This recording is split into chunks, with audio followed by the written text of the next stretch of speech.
agak berbeda dengan lini serang Borneo ya. Mereka punya lini tengah yang attacking midfielder yang aktif. Nomor 10 yang benar-benar kepake dari ya gak cuma Peralta lah. Mereka juga punya Juan Villa. Se-fluid itu lini serangnya Borneo gitu. Menurut lu apakah Persija mampu gitu bersaing dengan Persib hingga akhir musim ini? Enggak. Oh,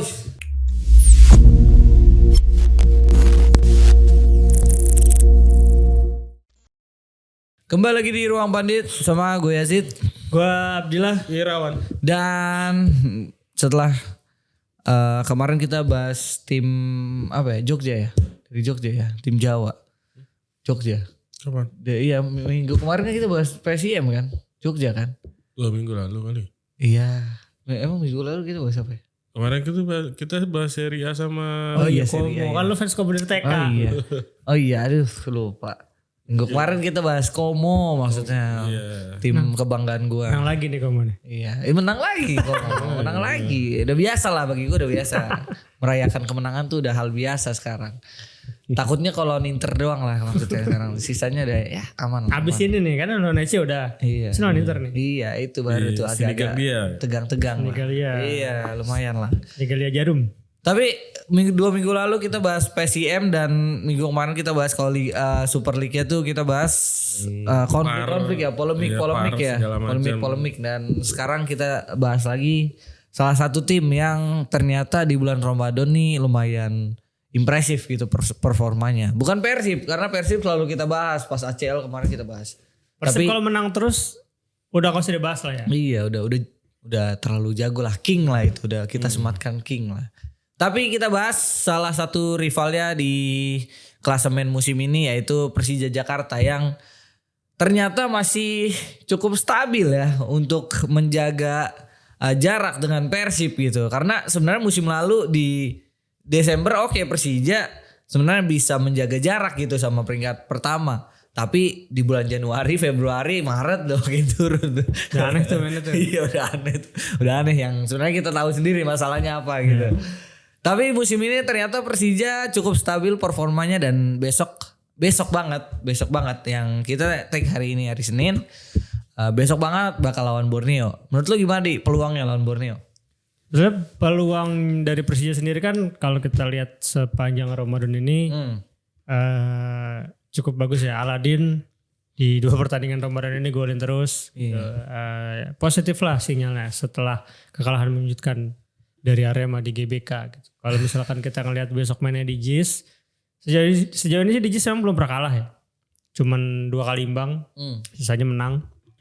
Dan concernnya lebih ke persiapan pemain kayaknya udah lumayan jedanya lumayan lama nih sejak lawan Malut gitu. Paling itu kan yang sebetulnya sempat jadi dikeluhin sama Mauricio Souza ketika jeda dari lawan PSM ke Malut tuh yang mepet, makanya mereka waktu di Malut nggak ngambil official training dan nanti lawan Borneo lumayan ada jarak dan mainnya malam lagi. Ya secara peluang sih Persija punya kans untuk menang ya, walaupun ya kalau memang Persija nggak bisa memanfaatkan momen di menit-menit awal bakalan susah. Karena kan itu yang terjadi kemarin lawan Malut, Persija bisa langsung mencepat, langsung golin di awal-awal, akhirnya bisa leading, walaupun di akhir-akhir sempat ngejar Malutnya. Tapi kalau kita berkaca di pertandingan lawan Malut home dan Bali United home itu kan juga Persija juga sebetulnya telat panas di JIS. Dan itu yang harus diwaspadai sama Persija. Apalagi rumput JIS juga kan masih jadi masalah lah untuk pemain. Iya ya, itu tuh rumput JIS sebenarnya gue juga ngelihatnya kayak ada perbedaan aja gitu. Iya, semenjak diganti jadi standar FIFA kan rumput JIS jadi tidak standar maksudnya. jadi tidak ideal. Jadi tidak ideal gitu. Untuk ya tim-tim di sini gitu kan. Dan bahkan maksudnya udah banyak kritikan gitu dari pemain. Bahkan waktu lawan PSM, pelatih PSM itu bilang waktu ditanya gimana menurut coach tentang lapangan di JIS. Ya lapangan di JIS menurut saya masih lebih baik daripada lapangan tim-tim yang pernah saya latih di Afrika. Oh gitu. Ini agak-agak ini ya kontradi. Agak makna ganda sih Iya, sebetulnya. Apakah memuji atau perbandingan dengan tim Perbandingannya sama Afrika anjir. Karena kalau nggak kita tracking tim-tim mana yang pernah dilatih di Afrika, kita nggak tahu lapangannya kayak gimana. Iya itu. Karena di Afrika juga ada lapangan yang bagus. Tapi maksudnya kalau nggak salah dia nekatin juga bahwa ya sebenarnya ini stadionnya bagus gitu. Stadionnya bagus dan kayak kalau nggak salah lapangannya harusnya bisa lebih bagus lagi. Kalau nggak salah dia ngomongnya gitu juga gitu. Iya gitulah. Itu. Tapi Mas sebenarnya kan di pertandingan pertemuan pertama lawan Borneo tuh Borneo ini dominan banget ya lawan Persija ya. Di pertemuan pertama ini ya gue bilangnya karena langsung unggul 3-0 dan sebenarnya Persija juga hanya bisa nyetak gol apa ya namanya penghibur aja. Itu benar-benar di ujung laga gitu si Gustavo Almeida. Tapi kalau gue nggak salah ngelihat Borneo di akhir-akhir ini nggak stabil aja performanya nggak konsisten aja gitu. Terlebih waktu itu lawan Dewa kemarin kalah juga tuh. Nah, Bukan pekan kemarin tapi kemarinnya lagi gitu. Lawan Dewa, lawan Persita, pokoknya di tiga away terakhir tuh mereka kalah 2 kali. Iya itu maksudnya. Jadi di away ini emang ada masalah nih kayak di sama Borneo nih. Lu ngeliatnya gimana Mas? Peluang mereka lawan away ke JIS. Ya kalau kita ngelihat benar tadi ya kalau dari beberapa performa terakhir 2 away lawan Persita sama Dewa itu kan mereka kalah, tapi kan mereka juga sempat menang di beberapa away lainnya kan. Gitu. Jadi sebenarnya nggak terlalu bisa jadi acuan juga kalau Borneo emang lagi kurang di away gitu, karena secara performa sebenarnya ya mereka memang fluktuatif di beberapa pertandingan terakhir, termasuk 2 kekalahan dari Persita sama Dewa itu. Tapi mereka juga kan baru menang kalau nggak salah lawan PSIM sama lawan siapa yang terakhir kemarin Arema gitu kan. Itu juga kan jadi modal juga mereka untuk tandang ke Jakarta gitu. Kenapa lagi di Persija juga walaupun kondisinya bakal bermain di JIS ya kalau nggak salah kan, tapi melihat mereka sebelumnya juga yang tadinya unbeaten di kandang sampai akhirnya dikalahkan oleh Arema, berarti kan nggak serta-merta jaminan Persija bakal leluasa juga nanti main di JIS bakal meraih kemenangan lawan Borneo. Apalagi Borneo juga kan sefluktuatifnya penampilan mereka tetap jadi momok yang menakutkan juga ke lawan-lawannya. Kalau kita ngeliat di match pertama memang kondisinya agak berbeda gitu, karena selain mereka kemarin main di kandang, sekarang main di JIS, terus skuad Borneo juga kan mengalami beberapa perubahan kan, termasuk Vinicius, Maicon dan lain-lain kan bakal nggak ada di pertandingan ini gitu. Sementara Persija sebenarnya secara skuad lamanya masih ada, tapi ada beberapa tambahan amunisi kayak Aledin, Jan Mota dan lain sebagainya. Ini kan akan jadi pemandangan yang berbeda pertandingan di JIS nanti. Soal kemenangannya akan jaminan Persija atau Borneo bisa mengamankan kemenangan atau poin di JIS, ya ini masih jadi tanda tanya. Nah itu dia ya, karena sebenarnya kalau gue ngeliat lagi memang ternyata Borneo di statistik tandangnya sebenarnya terbaik ketiga saat ini gitu sebenarnya. Kalahnya 4 kali sama kayak Persija, cuman bedanya di imbangnya aja gitu. Artinya ya nggak seburuk itulah maksudnya ya. Dan Borneo punya kemampuan dan punya kapasitas, SDM-nya juga mumpuni gitu kan, ketimbang Arema yang bahkan sebenarnya kayaknya Borneo lebih bagus deh inian skuadnya gitu. Artinya Borneo tetap punya chance buat tiba-tiba mengejutkan Persija di JIS yang emang belum kalah tapi nggak menang itu. terus juga. Iya, nggak sedominan itu juga. GBK menang terus, sekalinya nggak menang kalah. Iya, langsung kalah. GBK sebenarnya lebih enak performanya kalau gua ngelihat Persija. Pemain juga ngakuin itu. Iya kan. Beberapa pemain juga udah bilang, Fabio Caloni gue bilang kalau soal lapangan GBK lebih bagus. Iya. Artinya mereka kalah juga itu kalau nggak salah lagi nggak ada Alano ya. Iya, waktu lawan Arema itu. Lebih ke kecolongan di menit akhir. Itu makanya maksudnya karena mereka frustrasi nggak bisa ngebongkar Arema, akhirnya kecolongan gitu mungkin. Dan ya itulah. Tapi sebetulnya kalau dilihat Borneo sama Persija ini punya kesamaan nih, sama-sama fluktuatif gitu. Iya. Untuk ukuran tim yang katanya sedang bersaing di papan atas mengejar gelar juara, dua tim ini nggak sestabil Persib yang sejauh ini, walaupun cuman menang 1-0 dari Andrew Chung. Tapi menang gitu. Ugly win is a win gitu. Tapi kalau kita lihat Borneo sama Persija ya ya itulah tiba-tiba kalah lawan Persita, tiba-tiba kalah lawan Arema. Iya. Lebih tidak sestabil Persib untuk ukuran tim yang lagi bersaing di papan atas. Nah besok dua tim ini bakal ketemu. Nah tinggal gimana, memang ini tinggal adu mental dan adu stabilitas aja sih. Kalau soal materi pemain kan ya kita juga udah sama-sama tahu siapa pemain kunci. Di Borneo siapa, di Persija mereka punya siapa. Iya itu ya, apalagi ini berat juga ya bagi Borneo karena habis lawan Persija mereka menjamu Persib nanti di kandang ya kan. Ya itulah. Maksudnya buat Borneo juga sebenarnya pekan yang berat untuk bagi mereka mempertahankan posisi mereka di sebagai kontender juara itu. Mereka Persija terus home lawan Persebaya habis itu lawan Persib kan. Iya. Pertandingan lumayan berat. Itu makanya tuh. Itulah Borneo. Kita lihat menantikan kipernya Borneo dan juga Persija sebagai pesaingnya Persib karena Persib nih gimana ya kalau main kandang tuh udah nggak usah ditanya lah. Iya. Prediksi udah pasti menang juga gitu. Terlihat bodoh kalau memprediksi Persib kalah di kandang. Iya, itu untuk saat ini ya. Untuk saat ini. ya. Cuma kita kan nggak tahu ada kejutan. Iya. Karena lawan-lawan beratnya juga kan udah kalah. Borneo udah dikalah, Persebaya udah kalah di kandangnya Persib. Sana Padang Persija udah kalah. udah pernah ke Bandung. Udah di awal musim kalau nggak salah. Dan ya itulah.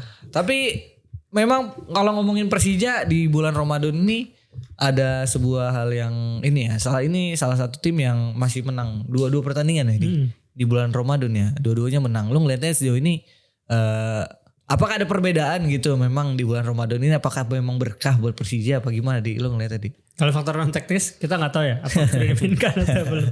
Nah, maksudnya kalau ditanya apakah ada perbedaan, sebetulnya gua ngelihatnya cukup mengejutkan ngeliat Persija kemarin lawan Malut.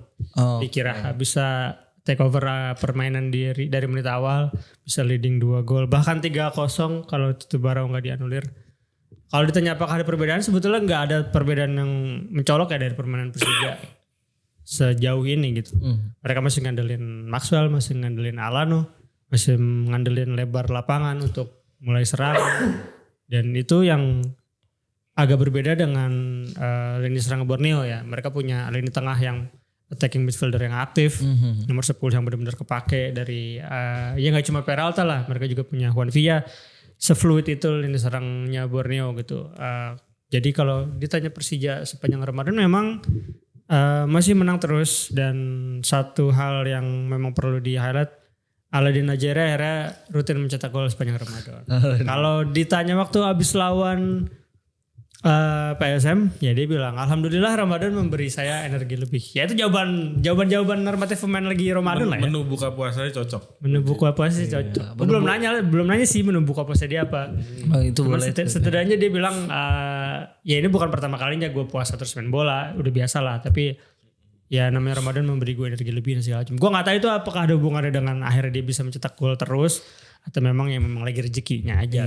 Karena dari segi permainan juga nggak ada yang terlalu mencolok dan berbeda dari Persija sebetulnya. Oh gitu. Dan kalau gue pribadi yang ngeliatnya memang justru ada apa ya, semacam adjustment yang lakuin sama Mauricio Souza dengan terus memainkan Aladin, karena artinya kan Persija main dengan 4 penyerang, intinya itu aja sih, 4 penyerang. Ini kan sebenarnya adjustment jelas dari pelatih yang oke, Persija belum punya gelandang kreatif gitu. Ada Jean Mota tapi kan masih baru, artinya butuh adaptasi juga. Karena Aladin udah lebih dulu datang, jadi kenapa nggak manfaatin Aladin yang ternyata so far mulai terlihat hasilnya gitu. Walaupun secara kreativitas tetap aja ini tim masih terlalu mengandalkan Alano. Gua gitu. Satu-satunya pemain kreatif yang dimiliki Persija dan sejauh ini works adalah Alano. Tinggal bagaimana Mauricio Souza ini bisa memanfaatkan pemain-pemain baru lainnya kayak Jean Mota yang notabene dia pemain kreatif ini loh. Dan satu lagi adjustment gue ngelihatnya memang Jordi Amat sih gitu. Jordi Amat jadi DMF ternyata bisa jadi salah satu yang supply bola ke depan gitu. Operan-operan ke depannya menjaga keseimbangan di center back-nya juga gak sih? Jadi gak numpuk tuh 2 pemain berat di center back. itu juga ada. Jadi ada Rizky Ridho yang bisa mempertahankan diri untuk adu-adu cepet lah mau winger-winger lawan gitu. Sebenarnya kan dari dulu kan emang salah satu keunggulannya Jordi Amat kan soal distribusi bola. Kan. Makanya dia ketika berperan jadi ball playing defender atau defender pengumpan ya oke gitu. Sebenarnya itu yang belum dioptimalkan. Iya, artinya ternyata tiba-tiba pas di main DMF emang dia bukan pertama kali main di DMF, tapi ketika Mauricio Souza mempercayai posisi DMF sama Jordi dan ternyata Jordi bisa menjawabnya dengan penampilan yang bagus so far gitu. Artinya pemain La Liga. iya makanya iya sih. Maksudnya artinya Van Basten aja sampai harus di take out gitu, di take out dulu gitu dari starter gitu. Dengan lebih mengandalkan Aladin. Ya, Van Basten bukan kalah sama Jordi, Van Basten kalah sama Adit Tuh walaupun kartu merah ya kan. Iya. Gila itu Mauricio Souza masukin Adit biar maksudnya Jordi amat gak kartu merah kan.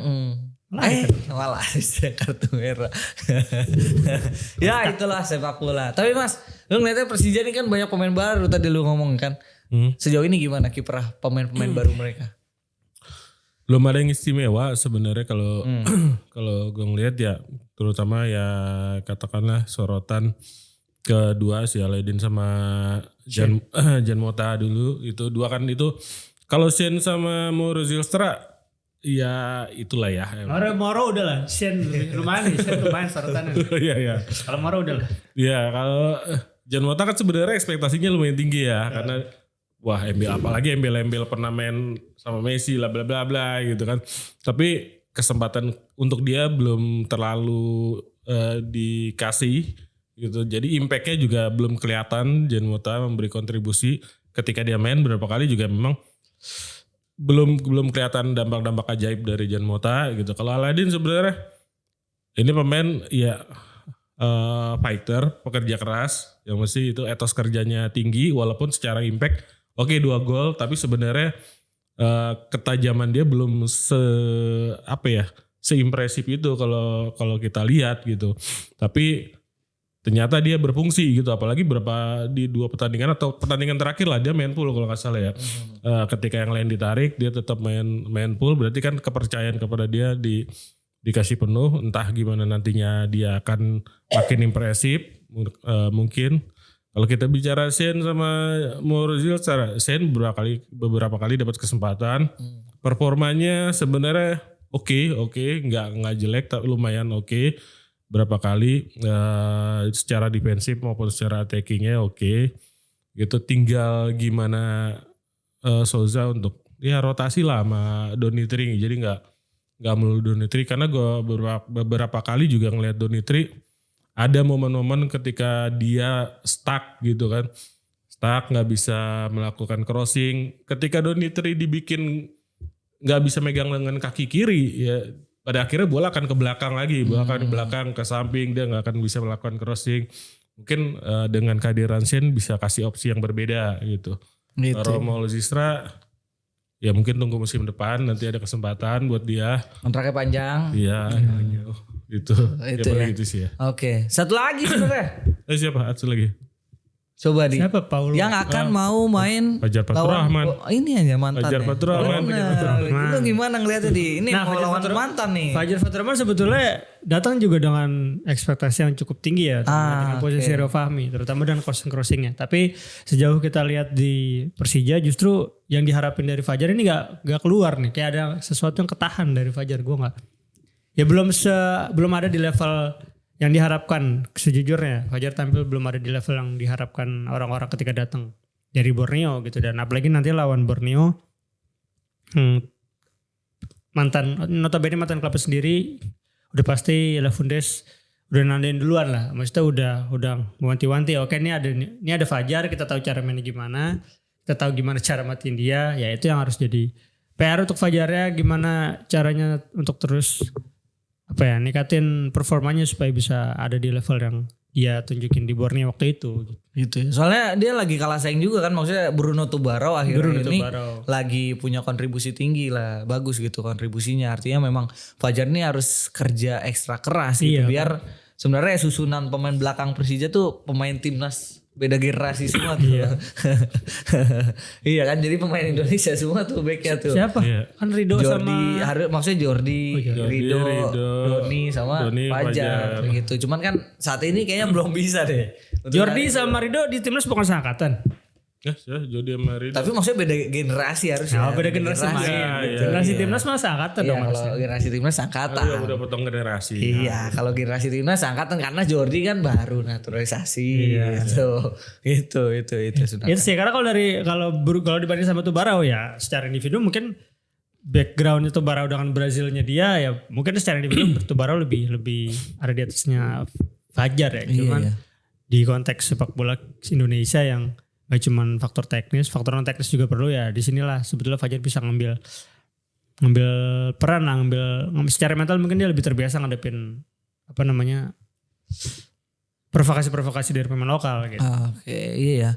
Apalagi sebenarnya memang kita semua tahu lah Fajar pemain yang potensial gitu. Apalagi dengan performanya tuh waktu Indonesia SEA Games dapat emas itu kan belum lepas aja gitu kan. Iya itu. Ya, emang belum ini aja.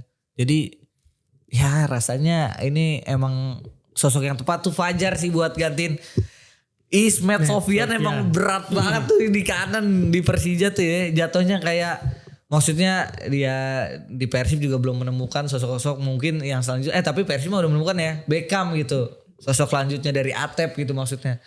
Mungkin gitu.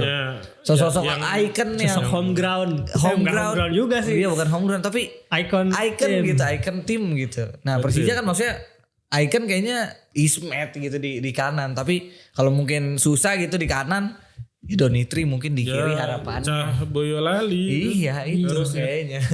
Kalau dulu ada Cah Getas sekarang ya Cah Boyolali. Itu kayaknya. Memang berat. Tapi terakhir mungkin Persija juga kalau gua nggak salah riset gitu. Persija adalah salah satu tim yang sebenarnya di bulan Ramadan ini jadi tim yang paling banyak memainkan pertandingan. Karena selain abis lawan Borneo ini nanti Persija bakal lawan Dewa United di akhir Ramadan.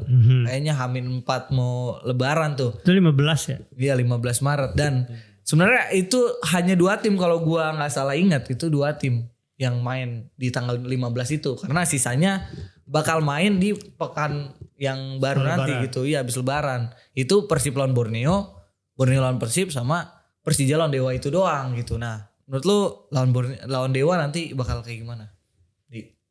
Lawan Dewa peluangnya untuk Persija lebih besar ya ketimbang lawan Borneo. Selain dari memang Borneo-nya sekarang lagi ada di papan atas dengan konsistensi mereka, secara head to head juga Persija musim ini bisa ngalahin Dewa di Banten dan Dewanya juga performanya juga tidak segarang musim lalu. Walaupun Alex Martin beberapa pertandingan belakangan juga udah mulai nyalah lagi nih orang. Tapi sebetulnya kalau dari head to headan atau dari gimana nanti Persija lawan Dewa, kita lihat dulu aja nanti lawan Borneo seperti apa. Kalau misalkan memang Persija bisa melewati Borneo dengan apik besok malam, ya bukan harusnya lawan Dewa tidak ada kejutan ya untuk Persija menang di JIS. Oke, terakhir Mas, menurut lu apakah Persija mampu gitu bersaing dengan Persib hingga akhir musim ini? Enggak. Jadi ini kita kemarin baru bahas Serie A ya. Oke. Kita ngomongin Inter. Oke, biarin. Inter udah kasih gelar ke dia. Kita tinggal lihat persaingan di 2, 3, 4 gitu. Como. Antara Juventus, Milan, Como sama Napoli. Como masuk. Belum masuk. Kita nyebrang dari Itali ke Indonesia ya. Oke. Kita ngeliat di atas Persib. Oke, kita kasih gelar lagi ke dia. Sekarang kita lihat persaingan di 2, 3, 4. Udah gitu aja. Gitu. Kenapa Mas? Tapi kenapa? Iya masalah konsistensi itu jelas. Ini kalau secara analisis mencoba objektif ya. Gue kan bukan bobotoh ya. Jadi jangan salah sangka gitu. Gue juga bukan Jackmania atau fans Persija. Oren. Barcelona. Belanda. Johan Cruyff gitu. Ya jadi kalau ngeliat Persib ketika masih main di 2 kompetisi performanya masih stabil. Sekarang udah main di 1 kompetisi, otomatis fokusnya semakin terjaga dengan tambahan amunisi. Ya mau nggak mau untuk berharap Persib tergelincir tuh 1/100 lah mungkin lah. Akan susah gitu. Harapan tergelincir adalah ketika Persib harus ngelawan tim-tim kontender away. Itu kalau away lawan tim-tim yang bukan pesaing, yang bukan ada di level Persib, kemenangan akan masih milik mereka gitu kan. Apalagi kita bicara main di GBLA gitu. Udah lepas tangan. Udah merem tutup lah itu.